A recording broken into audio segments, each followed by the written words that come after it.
اعوذ باللہ من الشیطان الرجیم بسم اللہ الرحمن الرحیم الحمد للہ والصلاة علی اہلہا اما بعد عن رسول اللہ صلی اللہ علیہ وآلہ وسلم این مثل خدیجہ صدقتنی حین کذبنی الناس وآزرتنی علی دین اللہ وآننی علیہ بمالہا ان اللہ عز وجل امرنی ان ابشر خدیجہ ببیت فی الجنہ۔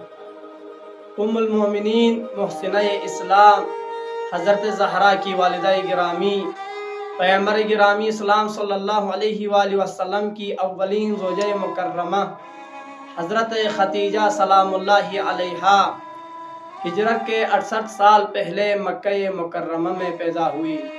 آپ کے والد گرامی خویلد بن اسد، آپ کی والدہ گرامی فاطمہ بنت زائدہ ہے۔ آپ نے امام علی علیہ السلام کے بعد پیغمبر اسلام پر سب سے پہلے ایمان لائی۔ رسول خدا کے رسالت کے عہدے پر فائز ہونے سے پہلے آپ نے اپنا سارا مال ان کے حوالے کیا۔ اسی طرح رسالت کے عہدے پر فائز ہونے کے بعد بھی آپ نے اپنا سارا مال ان کے حوالے کیے تاکہ پیغمبر اسلام کی راہ پر خرچ کر سکے۔ 40 سال کی عمر میں 10 ربیع الاول کو آپ نے حضرت رسول خدا صلی اللہ علیہ وآلہ وسلم کے ساتھ ازدواج کی، جبکہ رسول گرامی اسلام صلی اللہ علیہ وآلہ وسلم کی عمر شریف 25 سال تھی۔ 65 سال کی عمر میں شعب ابی طالب کے اقتصادی محاصرے کے 3 سال بعد بعثت کے 10ویں سال محسن اسلام حضرت ابو طالب علیہ السلام کی وفات کے 35 دن بعد ماہ مبارک رمضان کی 10ویں تاریخ کو آپ دنیا سے رحلت ہو گئی۔ پیغمبر گرامی اسلام نے اس سال کو عام الحزن یعنی حزن اور غم کا سال قرار دیا۔ حضرت خدیجہ سلام اللہ علیہا نے پیغمبر گرامی اسلام کے سال 25 سال زندگی کی۔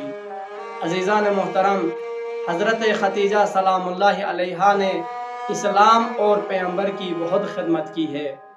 انہی خدمات کی طرف اشارہ کرتے ہوئے رسول اسلام فرماتے ہیں، این مثل خدیجہ، خدیجہ جیسی خاتون کہاں ہے؟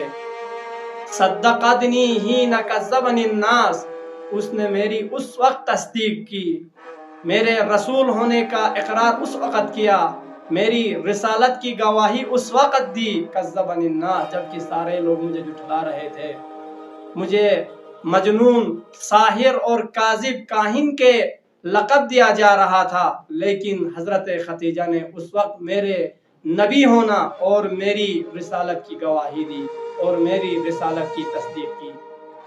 وآزرتنی علی دین اللہ، دین خدا میں میری پشت پناہی کی۔ حضرت خدیجہ وہ ہستی ہے وآننی علیہ بمالہا، دین اسلام کے پھیلانے میں، دین اسلام کی پیشرفت کے لیے اپنے مال کے ذریعے سے میری مدد کی۔ ان اللہ عز وجل امرنی ان ابشر خدیجہ ببیت فی الجنہ، اللہ تبارک و تعالی نے مجھے حکم دیا کہ حضرت خدیجہ کو جنت میں ایک گھر کی بشارت دوں جہاں کوئی زحمت اور مشقت نہ ہو۔ عزیزان محترم، حضرت خدیجہ سلام اللہ علیہا نے اسلام کی خاطر، پیغمبر گرامی اسلام کی خاطر اپنا مال، اپنی جان اور اپنی آبرو قربان کیا۔ یہ مقام جہاں رسول خدا جیسی ہستی حضرت خدیجہ سلام اللہ علیہا کی تعریف کرے، امیر المومنین جیسی ہستی حضرت خدیجہ کی تعریف کرے، یہ کب حاصل ہوتا ہے؟ یہ اس وقت حاصل ہوتا ہے جب نبی کی پیروی کرے، نبی کے فرمان پر عمل کرے اور دین اسلام کی خدمت کرے۔